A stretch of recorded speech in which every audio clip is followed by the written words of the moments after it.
What if I told you that the expensive fertilizer you've been buying is actually harming your soil?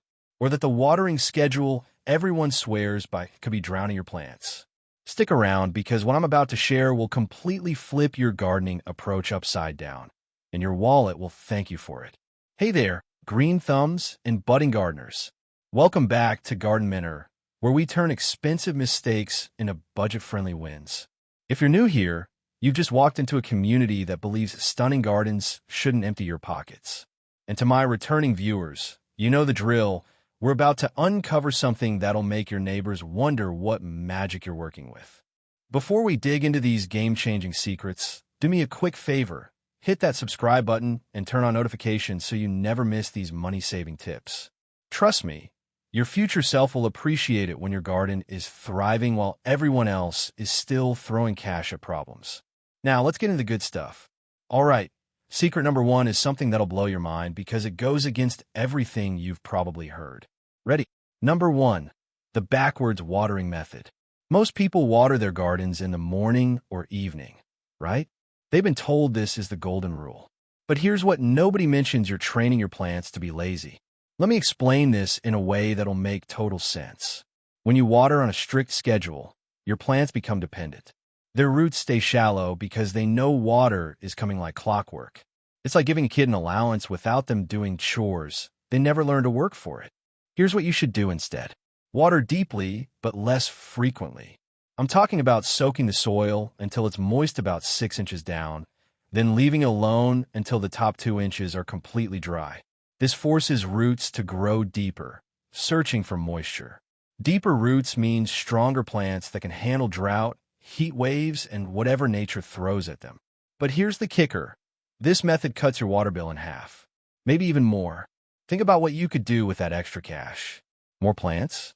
Better tools? A weekend getaway? The choice is yours. Now, I know what you're thinking. Will my plants suffer? Actually, the opposite happens. Plants develop stress tolerance. They become survivors, not dependents. I tested this on my tomato patch last summer. My neighbor watered daily with his fancy irrigation system. I watered twice a week deeply. When we hit that brutal heat wave in August, guess whose tomatoes kept producing? Mine were loaded with fruit while his plants just gave up. Here's how to start. Pick one section of your garden as a test zone.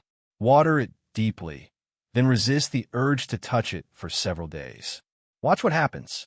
You'll notice the plants might look a tiny bit stressed at first, but then they'll perk up stronger than before. That's root development in action. The science behind this is actually fascinating. When soil dries out between watering sessions, it creates air pockets. Those pockets let oxygen reach the roots. Oxygen-rich soil means healthier microbes, better nutrient absorption, and plants that actually thrive instead of just survive. Number two, the cardboard goldmine. Moving on is secret number two, and this one involves something you're probably throwing away every single week. Cardboard boxes. Yes, I'm serious. Before you click away thinking this sounds ridiculous, hear me out because this technique has saved me hundreds on mulch, weed killer, and soil amendments. Here's what makes cardboard absolutely brilliant for gardens. It smothers weeds without chemicals. It retains moisture like expensive mulch. And as it breaks down, it feeds your soil with carbon. You're basically getting 3 products in one for free. The way you use it is simple but strategic. Remove any tape or glossy labels from your boxes. Lay the cardboard flat over bare soil or directly on top of weeds you want gone. Overlap the edges by at least 4 inches so nothing sneaks through. Then wet it thoroughly and, soak it until it's completely saturated. Top it with 2 to 3 inches of compost, wood chips, or even grass clippings. What happens next is pure magic. The cardboard blocks sunlight, so weeds can't photosynthesize. They die off without you pulling a single one. Meanwhile, earthworms discover this cardboard layer and throw a party underneath it. They munch on the decomposing material and leave behind castings, which are basically plant superfood. I started doing this 3 years ago in my vegetable beds. My weed problems vanished. Not reduced, vanished. I'm talking about going from spending 2 hours every weekend pulling weeds to maybe 15 minutes per month on maintenance. That's time I now spend actually enjoying my garden instead of fighting it. But here's the part that really matters for your budget. A bag of quality mulch costs, what, $10 to $15? And how many bags do you need to cover your garden? Probably a dozen or more. That's over $100 right there. Cardboard? Free from grocery stores, appliance shops, or your own online shopping deliveries. One quick tip though, avoid cardboard with heavy ink or coatings. Plain brown corrugated boxes are perfect. Pizza boxes are a no because of grease. Other than that, you're golden. Try this in your most problematic garden spot, that area where weeds laugh at your efforts. Give cardboard a shot and watch what happens over the next month. You'll be a convert, I promise. Quick pause here. If you're finding these tips valuable, show some love by hitting that like button. It helps more gardeners discover these budget-friendly tricks. And drop a comment telling me which secret has shocked you the most so far. I read every single one and often create videos based on your questions. All right, back to the secrets. Number 3, the neglect principle. Secret number 3 sounds completely backwards, but stay with me. Sometimes the best thing you can do for your garden is nothing. I call this the neglect principle, but it's not really neglect. It's strategic restraint. Let me paint a picture. You plant something new. Maybe it's a perennial or a young shrub. Your instinct is to baby it. Extra water, fertilizer, constant checking. But this actually weakens the plant. Plants are tougher than we give them credit for. When they face mild stress, they adapt. They build stronger cell walls. They develop better root systems. They learn to hunt for nutrients instead of waiting for handouts. This creates resilient plants that last for years without constant intervention. Compare this to the typical approach. Someone buys a plant, pampers it with premium fertilizer, waters it religiously, and fusses over every leaf. That plant becomes dependent. The moment conditions change or the owner goes on vacation, it struggles. Here's my recommendation. After planting something new, water it well for the first 2 weeks to help establishment. Then step back. Let nature take over. Only intervene when you see genuine distress, wilting in cool morning hours, yellowing leaves, or stunted growth. Otherwise, leave it alone. This approach has another massive benefit. It reveals which plants actually work in your space. Some plants will thrive with minimal input. Those are your winners. Keep them. Others will struggle despite your best efforts. Those are telling you they're wrong for your conditions. Replace them with better matches. I learned this lesson with lavender. I tried growing it in a shady, moist spot because I loved how it looked in pictures. I fertilized, adjusted pH, and did everything possible to make it work. It barely survived. Then I moved one struggling plant to a dry, sunny hillside and ignored it completely. That thing exploded with growth and bloomed like crazy. The neglect principle saves money in multiple ways. Less fertilizer, less water, less replacement costs because you're growing what naturally succeeds in your environment. Plus, you save the most valuable resource of all, your time. This doesn't mean abandoning your garden. It means working smarter. Observe more, intervene less. Your garden will reward this approach with strength and beauty that doesn't require constant life support. Number 4, the companion swap system. Secret number 4 is about relationships. Not yours, your plants. Everyone talks about companion planting. Tomatoes with basil, carrots with onions. But here's what they don't tell you. The real magic happens when you swap companions seasonally and use them as living pest control and fertilizer. Traditional companion planting is static. You put 2 plants together and hope for benefits. The swap system is dynamic. You rotate quick-growing companions through your beds to solve specific problems at specific times. Let me give you a practical example. Early spring, before your main crops go in, plant radishes and lettuce together. Radishes break up compacted soil with their roots. Lettuce shades the ground, preventing weeds. When you harvest both in a few weeks, your bed is primed and ready for summer vegetables. Summer arrives. You plant tomatoes with basil and marigolds. Basil repels aphids and flies. Marigolds deter nematodes underground. But here's the twist. When basil gets leggy mid-season, you trim it heavily for pesto, then plant nasturtiums in the gaps. Nasturtiums act as trap crops, luring aphids away from tomatoes. Fall comes around. After harvesting tomatoes, immediately plant clover or vetch as a cover crop. These legumes pull nitrogen from the air and store it in root nodules. When you cut them down before winter, all that nitrogen feeds your soil for free. No bagged fertilizer needed. This system costs almost nothing to implement. Seeds for companion plants are cheap. A packet of marigold seeds might be $2 and produces dozens of plants.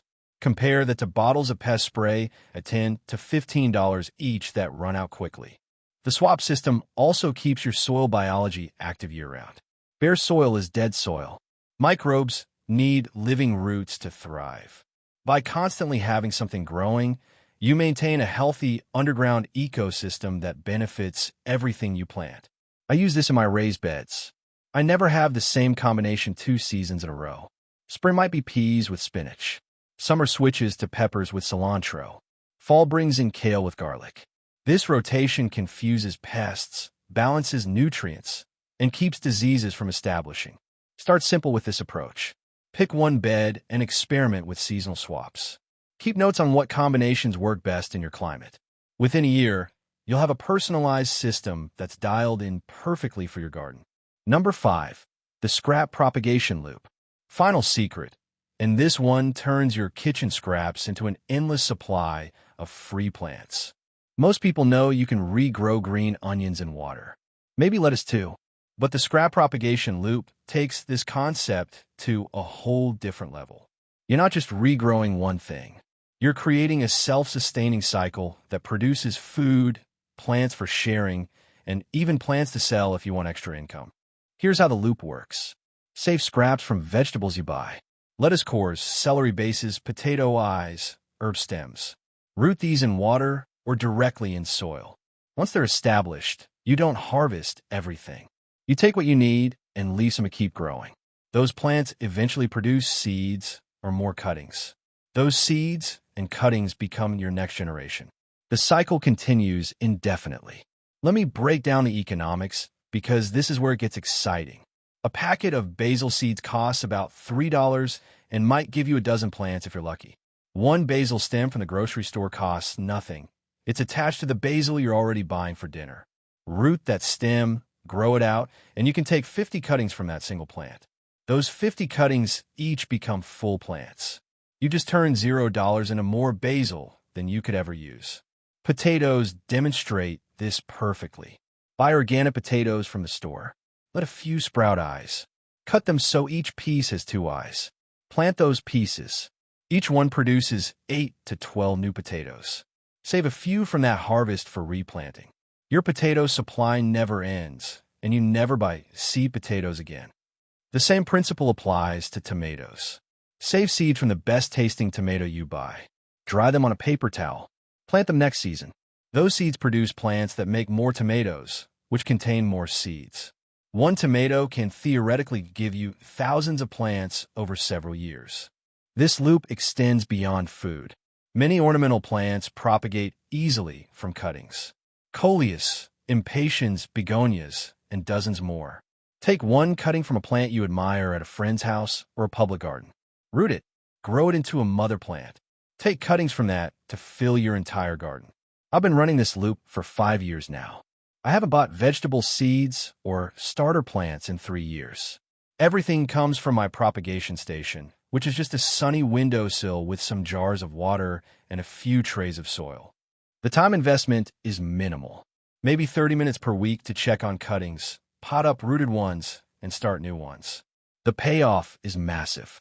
Fresh food, beautiful plants, and the satisfaction of knowing you're completely self-sufficient. Here's your action step.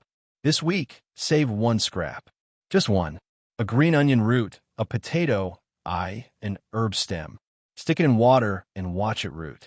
That small action is the beginning of your propagation loop. Once you see how easy it is, you'll be hooked. So there you have it. 5 secrets that completely change the game for budget-conscious gardeners. The backwards watering method that builds stronger plants while cutting water bills. The cardboard goldmine that eliminates weeds for free. The neglect principle that creates resilient gardens. the companion swap system that solves problems naturally, and the scrap propagation loop that ends your dependence on buying plants. These aren't just tips. They're a complete mindset shift. Gardening doesn't have to drain your bank account. With a little creativity and some strategic thinking, you can have an incredible garden that costs almost nothing to maintain. Now I want to hear from you. Which of these secrets are you trying first? Do you have any questions about implementation? Drop a comment below and let's start a conversation. I love hearing your experiences and helping troubleshoot challenges. If this video opened your eyes to new possibilities, smash that like button and share it with a fellow gardener who needs to hear this. And if you haven't subscribed yet, what are you waiting for? We've got tons more budget-friendly gardening wisdom coming your way. Remember, the best garden isn't the most expensive one. It's the one that brings you joy without bringing financial stress. Until next time, keep growing, keep learning, and keep proving that incredible gardens don't require incredible budgets. Happy gardening!